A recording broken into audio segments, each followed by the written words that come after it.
لا يحب الله الجهر بالسوء من القول إلا من ظلم وكان الله سميعا عليما إن تبدوا خيرا أو تخفوه أو تعفوا عن سوء فإن الله كان عفوا قديرا إن الذين يكفرون بالله ورسله ويريدون أن يفرقوا بين الله ورسله ويقولون نؤمن ببعض ونكفر ببعض ويريدون أن يتخذوا بين ذلك سبيلا أولئك هم الكافرون حقا واعتدنا للكافرين عذابا مهينا والذين آمنوا بالله ورسله ولم يفرقوا بين أحد منهم أولئك سوف يؤتيهم أجورهم وكان الله غفورا رحيما يسألك أهل الكتاب أن تنزل عليهم كتابا من السماء فقد سألوا موسى أكبر من ذلك فقالوا أرنا الله جهرة فأخذتهم الصاعقة بظلمهما ثم اتخذوا العجل من بعد ما جاءتهم البينات فعفونا عن ذلك وآتينا موسى سلطانا مبينا ورفعنا فوقهم الطور بميثاقهم وقلنا لهم ادخلوا الباب سجدا وقلنا لهم لا تعدوا في السبت وأخذنا منهم ميثاقا غليظا فبما نقضهم ميثاقهم وكفرهم بآيات الله وقتلهم الأنبياء بغير حق وقولهم قلوبنا غلف بل طبع الله عليها بكفرهم فلا يؤمنون إلا قليلا وبكفرهم وقولهم على مريم بهتانا عظيما وقولهم إنا قتلنا المسيح عيسى ابن مريم رسول الله وما قتلوه وما صلبوه ولكن شبه لهم وإن الذين اختلفوا فيه لفي شك منه ما لهم به من علم إلا اتباع الظن وما قتلوه يقينا بل رفعه الله إليه وكان الله عزيزا حكيما وإن من أهل الكتاب إلا ليؤمنن به قبل موته ويوم القيامة يكون عليهم شهيدا فبظلم من الذين هادوا حرمنا عليهم طيبات أحلت لهم وبصدهم عن سبيل الله كثيرا وأخذهم الربا وقد نهوا عنه وأكلهم أموال الناس بالباطل وأعتدنا للكافرين منهم عذابا أليما لكن الراسخون في العلم منهم والمؤمنون يؤمنون بما أنزل إليك وما أنزل من قبلك والمقيمين الصلاة والمؤتون الزكاة والمؤمنون بالله واليوم الآخر أولئك سنؤتيهم أجرا عظيما إنا أوحينا إليك كما أوحينا إلى نوح والنبيين من بعده وأوحينا إلى إبراهيم وإسماعيل وإسحاق ويعقوب والأسباط وعيسى وعيسى وأيوب ويونس وهارون وسليمان وآتينا داود زبورا ورسلا قد قصصناهم عليك من قبل ورسلا لم نقصصهم عليك وكلم الله موسى تكليما رسلا مبشرين ومنذرين لئلا يكون للناس على الله حجة بعد الرسل وكان الله عزيزا حكيما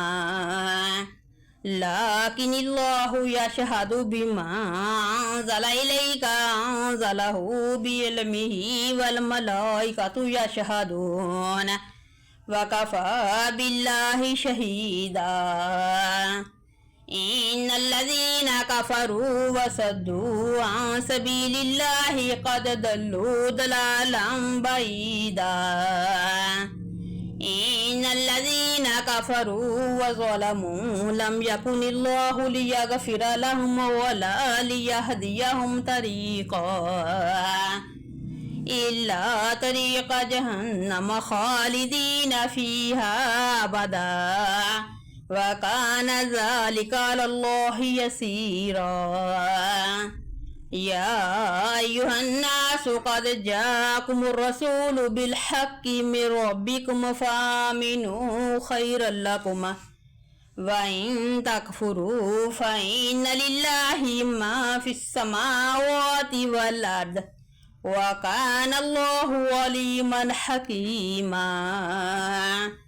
يا أهل الكتاب لا تغلوا في دينكم ولا تقولوا على الله إلا الحق إنما المسيح عيسى ابن مريم رسول الله وكلمته ألقاها إلى مريم وروح منه فآمنوا بالله ورسله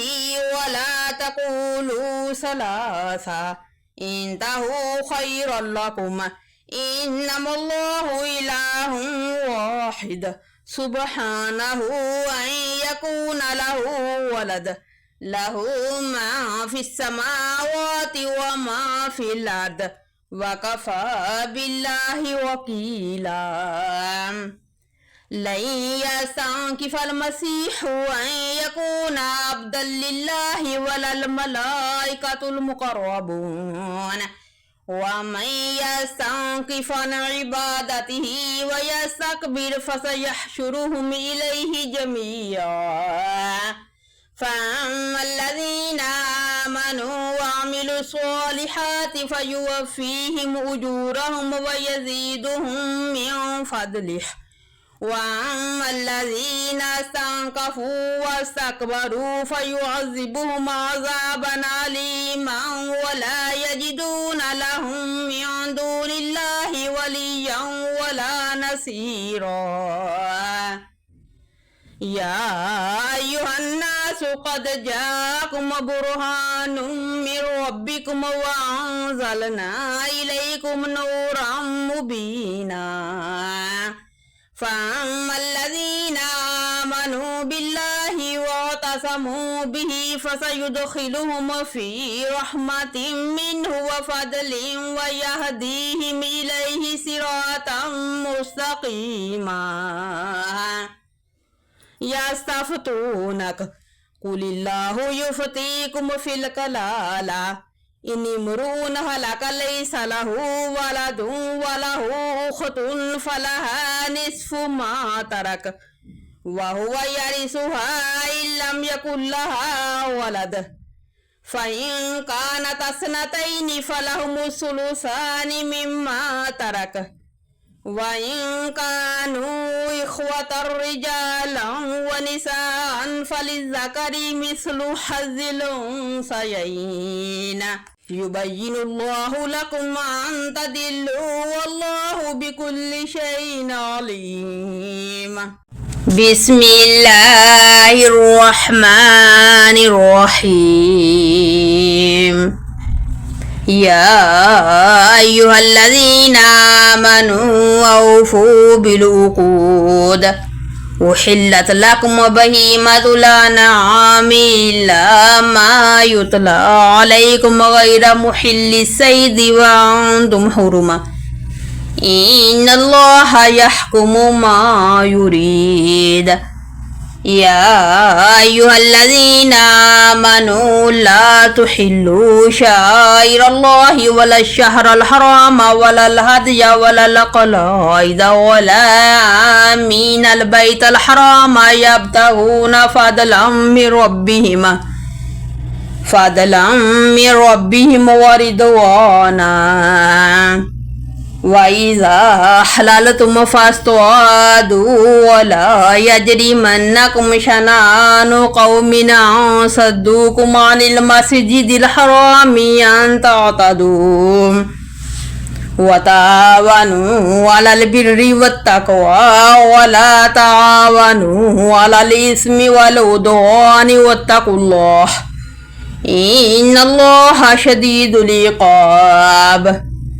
حرمت عليكم الميتة والدم ولحم الخنزير وما أحل لغير الله به والمنخنقة والموقوذة والمتردية والنطيحة وما أكل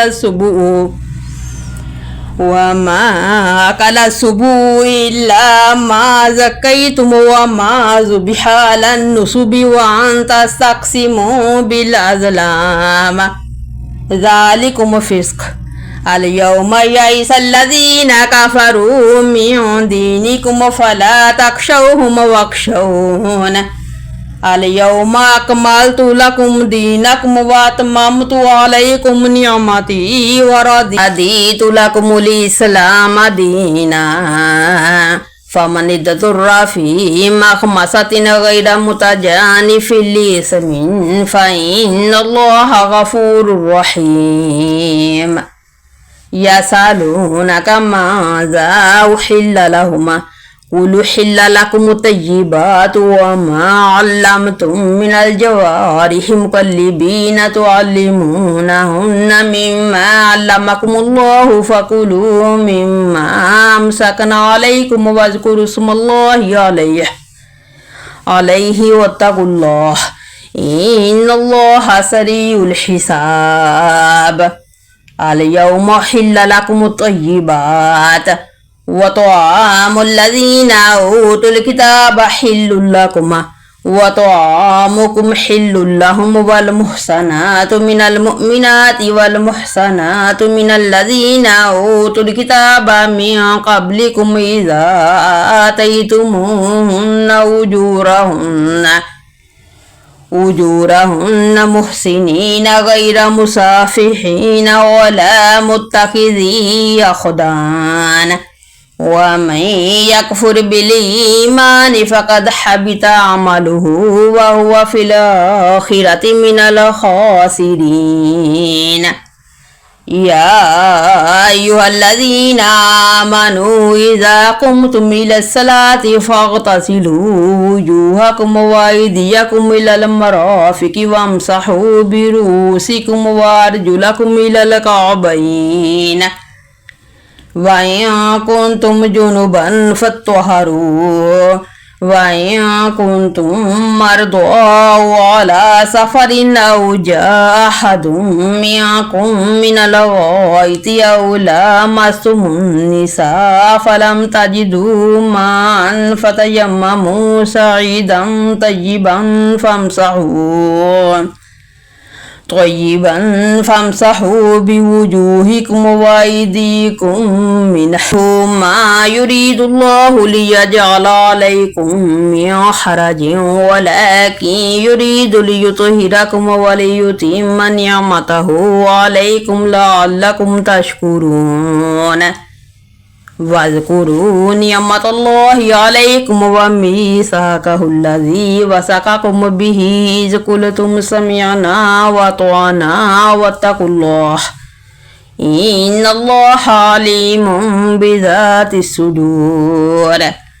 يا أيها الذين آمنوا كونوا قوامين لله شهداء بالقسط ولا يجرمنكم شنآن قوم على ألا تعدلوا اعدلوا هو أقرب للتقوى واتقوا الله إن الله خبير بما تعملون وعد الله الذين آمنوا وعملوا الصالحات لهم مغفرة وأجر عظيم والذين كفروا وكذبوا بآياتنا أولئك أصحاب الجحيم يا أيها الذين آمنوا اذكروا نعمة الله عليكم إذا هم قوم أن يبسطوا إليكم أيديهم فكف أيديهم عنكم واتقوا الله وعلى الله فليتوكل المؤمنون ولقد أخذ الله ميثاق بني إسرائيل وبعثنا منهم 12 نقيبا وقال الله إني معكم لئن أقمتم الصلاة وآتيتم الزكاة وآمنتم برسلي وعزرتموهم وأقرضتم الله قرضا حسنا لأكفرن عنكم سيئاتكم ولأدخلنكم جنات تجري من تحتها الأنهار فمن كفر بعد ذلك منكم فقد ضل سواء السبيل فبما نقضهم ميثاقهم لعناهم وجعلنا قلوبهم قاسية يحرفون الكلم عن مواضعه ونسوا حظا مما ذكروا به ولا تزال تطلع على خائنة منهم إلا قليلا منهم فاعف عنهم واصفح إن الله يحب المحسنين ومن الذين قالوا إنا نصارى أخذنا ميثاقهم فنسوا حظا مما ذكروا به فأغرينا بينكم العداوة والبغضاء إلى يوم القيامة وسوف ينبئهم الله بما كانوا يصنعون يا أهل الكتاب قد جاءكم رسولنا يبين لكم كثيرا مما كنتم تخفون من الكتاب ويعفو عن كثير قد جاءكم من الله نور وكتاب مبين يهدي بالله من اتبع رضوانه سبل السلام ويخرجهم من الظلمات إلى النور بإذنه ويهديهم إلى صراط مستقيم لقد كفر الذين قالوا إن الله هو المسيح ابن مريم قل فمن يملك من الله شيئا إن أراد أن يهلك المسيح ابن مريم وأمه ومن في الأرض جميعا ولله ملك السماوات والأرض وما بينهما يخلق ما يشاء والله على كل شيء قدير وقالت اليهود والنصارى نحن أبناء الله وأحباؤه قل فلم يعذبكم بذنوبكم بل أنتم بشر ممن خلق يغفر لمن يشاء ويعذب من يشاء ولله ملك السماوات والأرض وما بينهما وإليه المصير يا أهل الكتاب قد جاءكم رسولنا يبين لكم على فترة من الرسل أن تقولوا ما جاءنا من بشير ولا نذير فقد جاءكم بشير ونذير والله على كل شيء قدير. وإذ قال موسى لقومه يا قوم اذكروا نعمة الله عليكم إذ جعل فيكم أنبياء وجعلكم ملوكا وآتاكم ما لم يؤت أحدا من العالمين. يا قوم ادخلوا الأرض المقدسة التي كتب الله لكم ولا ترتدوا على أدباركم فتنقلبوا خاسرين.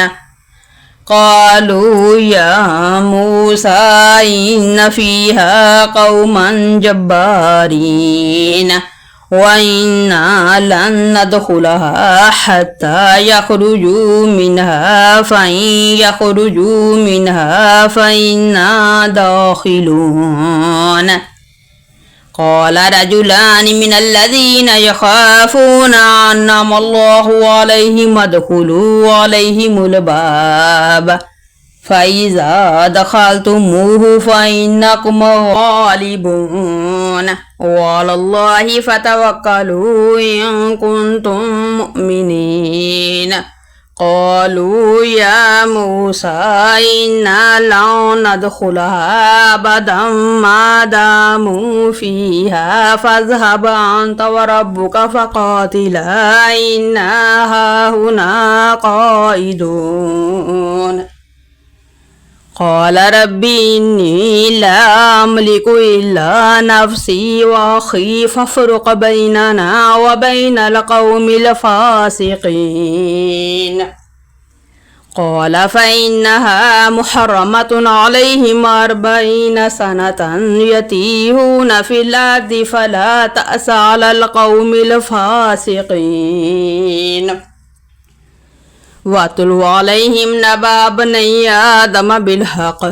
إذ قربا قربانا فتقبل من أحدهما ولم يتقبل من الآخر قال لأقتلنك قال إنها يتقبل الله من المتقين. لئن بسطت إلي يدك لتقتلني ما أنا بباسط يدي إليك لأقتلك إني أخاف الله رب العالمين. إني أريد أن تبوء بإثمي وإثمك فتكون من أصحاب النار وذلك جزاء الظالمين. فتوعت له نفسه قتل أخيه فقتله فأصبح من الخاسرين. فبعث الله غرابا يبحث في الأرض ليريه كيف يواري سوءة أخيه قال يا ويلتى عجزت أن أكون مثل هذا الغراب فأواري سوءة أخي فأصبح من النادمين. من أجل ذلك كتبنا على بني إسرائيل أنه من قتل نفسا بغير نفس أو فساد في الأرض فكأنما قتل الناس جميعا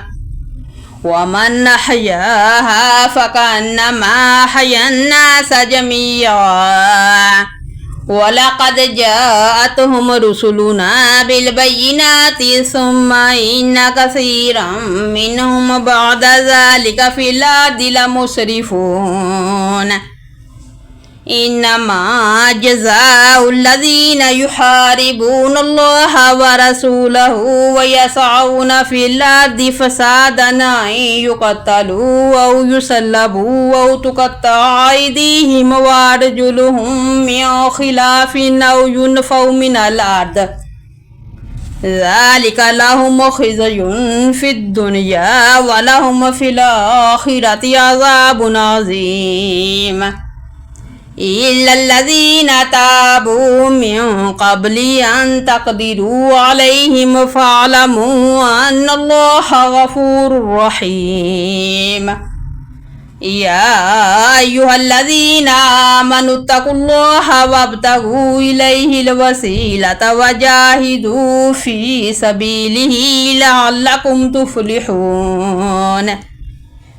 إن الذين كفروا لو أن لهم ما في الأرض جميعا ومثله معه ليفتدوا به من عذاب يوم القيامة ما تقبل منهم ولهم عذاب أليم يريدون أن يخرجوا من النار وما هم بخارجين منها ولهم عذاب مقيم والسارق والسارقة فاقطعوا أيديهما جزاء بما كسبا نكالا من الله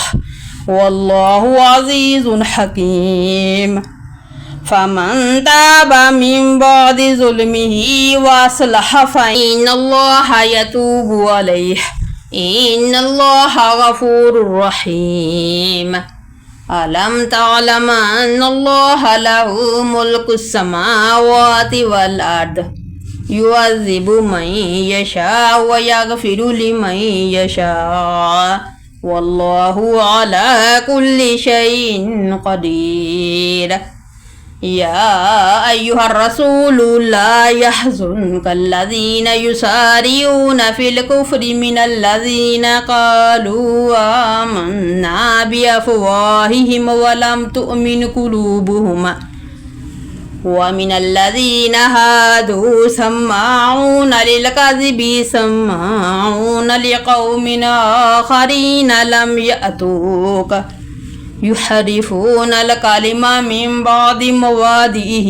يقولون إن أوتيتم هذا فخذوه وإن لم تؤتوه فاحذروا ومن يرد الله فتنته فلن تملك له من الله شيئا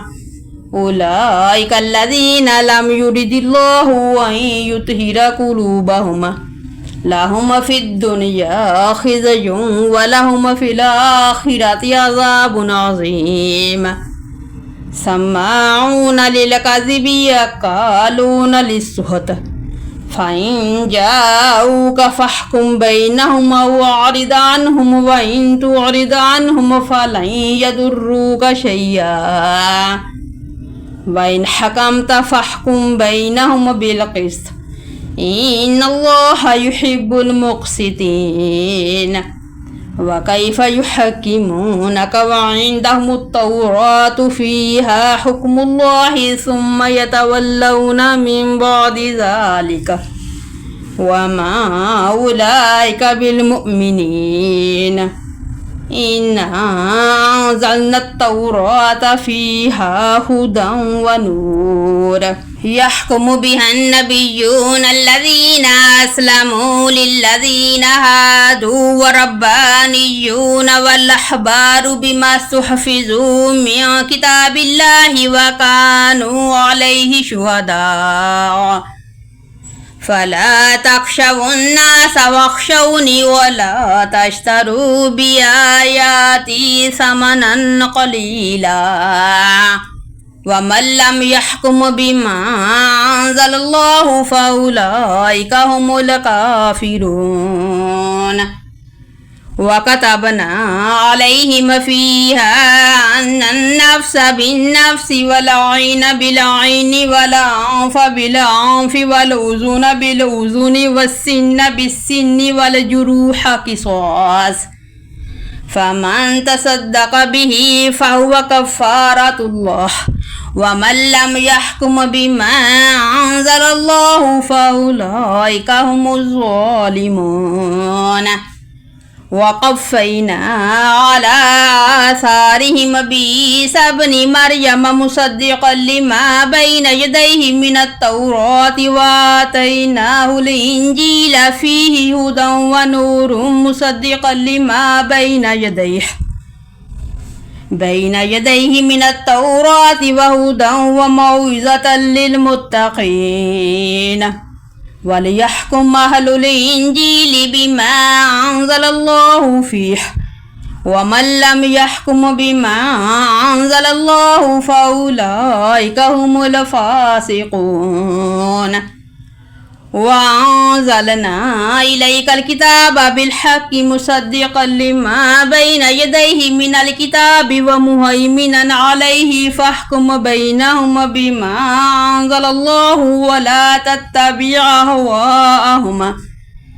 أهواءهم عما جاءك من الحق لكل جعلنا منكم شرعة ومنهاجا ولو شاء الله لجعلكم أمة واحدة ولكن ليبلوكم فيما آتاكم فاستبقوا الخيرات إلى الله مرجعكم جميعا فينبئكم بما كنتم فيه تختلفون ونحكم بينهم بما أنزل الله ولا تتبع أهواءهم واحذرهم أن يفتنوك عن بعض ما أنزل الله إليك فإن تولوا فاعلم أنما يريد الله أن يصيبهم ببعض ذنوبهم وإن كثيرا من الناس لفاسقون أفحكم الجاهلية يبغون ومن أحسن من الله حكما لقوم يوقنون يا أيها الذين آمنوا لا تتخذوا اليهود والنصارى أولياء بعضهم أولياء بعض ومن يتولهم منكم فإنه منهم إن الله لا يهدي القوم الظالمين فترى الذين في قلوبهم مرض يسارعون فيهم يقولون نخشى أن تصيبنا دائرة فعسى الله أن يأتي بالفتح أو أمر من عنده فيصبحوا على ما أسروا في أنفسهم نادمين ويقول الذين آمنوا وهؤلاء الذين أقسموا بالله جهد أيمانهم إنهم لمعكم حبطت أعمالهم فأصبحوا خاسرين يا أيها الذين آمنوا من يرتد منكم عن دينه فسوف يأتي الله بقوم يحبهم ويحبونه وذلة على المؤمنين عزة على الكافرين يجاهدون في سبيل الله ولا يخافون لومة لائمة ذلك فضل الله يؤتيه من يشاء والله واسع عليم إنما وليكم الله ورسوله والذين آمنوا الذين يقيمون الصلاة ويؤتون الزكاة وهم راكعون ومن يتول الله ورسوله والذين آمنوا فإن حزب الله هم الغالبون يا أيها الذين آمنوا لا تتخذوا الذين اتخذوا دينكم هزوا ولعبا من الذين أوتوا الكتاب من قبلكم والكفار أولياء واتقوا الله إن كنتم مؤمنين وإذا ناديتم إلى الصلاة اتخذوها هزوا ولعبا ذلك بأنهم قوم لا يعقلون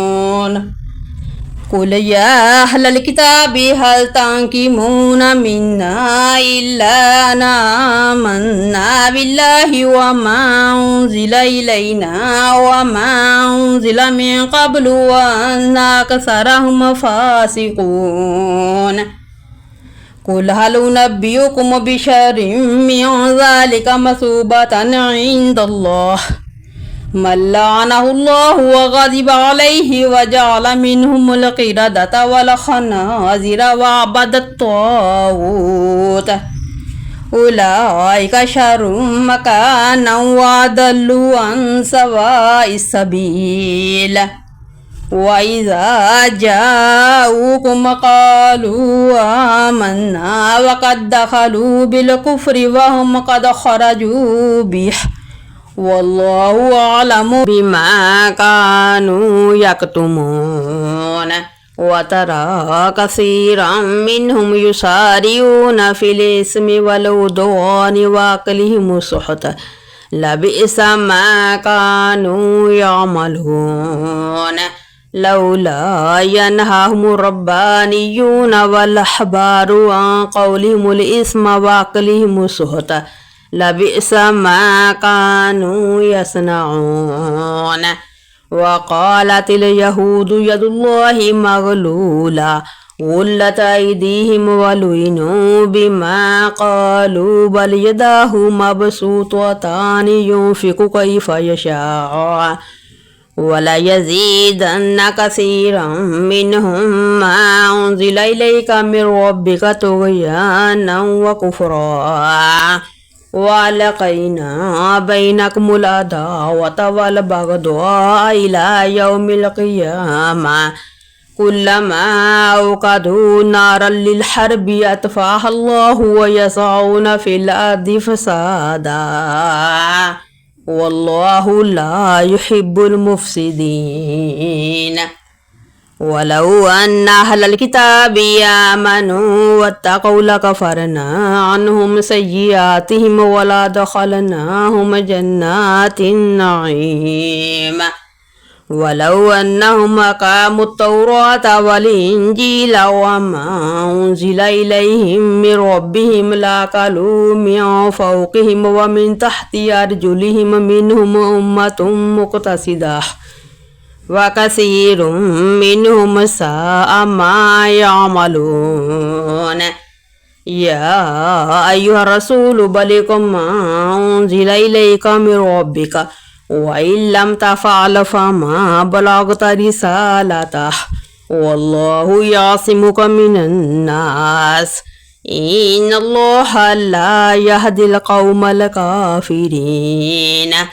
قل يا أهل الكتاب لستم على شيء حتى تقيموا التوراة والإنجيل وما أنزل إليكم من ربكم ولا يزيدن كثيرا منهم ما أنزل إليك من ربك طغيانا وكفرا فلا تأس على القوم الكافرين إن الذين آمنوا والذين هادوا والصابئون والنصارى من آمن بالله واليوم الآخر وعمل صالحا فلا خوف عليهم ولا هم يحزنون لقد أخذنا ميثاق بني إسرائيل وأرسلنا إليهم رسلا كلما جاءكم رسول بما لا تهوى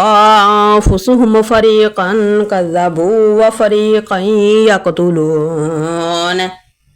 وحسبوا ألا تكون فتنة فعموا وصموا ثم تاب الله عليهم ثم عموا وصموا كثير منهم والله بصير بما يعملون لقد كفر الذين قالوا إن الله هو المسيح ابن مريم وقال المسيح يا بني إسرائيل اعبدوا الله ربي وربكم إنه من يشرك بالله فقد حرم الله عليه الجنة ومأواه النار وما للظالمين من أنصار لقد كفر الذين قالوا إن الله ثالث ثلاثة وما من إله إلا إله واحد وإن لم ينتهوا عما يقولون ليمسن الذين كفروا منهم عذاب أليم أفلا يتوبون إلى الله ويستغفرونه والله غفور رحيم ما المسيح ابن مريم إلا رسول قد خلت من قبله الرسل وأمه صديقة كانا يأكلان الطعام انظر كيف نبين لكم الآيات ثم انظر أنا يؤفكون قل تعبدون من دون الله ما لا يملك لكم ضرا ولا نفعا والله هو السميع العليم قل يا أهل الكتاب لا تغلوا في دينكم غير الحق ولا تتبعوا أهواء قوم قد ضلوا من قبل وضلوا كثيرا وضلوا عن سواء السبيل لعن الذين كفروا من بني إسرائيل على لسان داود وعيسى بن مريم ذلك بما عصوا وكانوا يعتدون كانوا لا يتناهون عن منكر فعلوه لبئس ما كانوا يفعلون ترى كثيرا منهم يتولون الذين كفروا لبئس ما قدمت لهم أنفسهم أن سخط الله عليهم وفي العذاب هم خالدون ولو كانوا يؤمنون بالله والنبي وما أنزل إليه ما اتخذوهم أولياء ولكن كثيرا منهم فاسقون لتجدن أشد الناس عداوة للذين آمنوا اليهود والذين أشركوا ولتجدن أقربهم مودة للذين آمنوا الذين قالوا إنا نصارى ذلك بأن منهم قسيسين ورهبانا وأنهم لا يستكبرون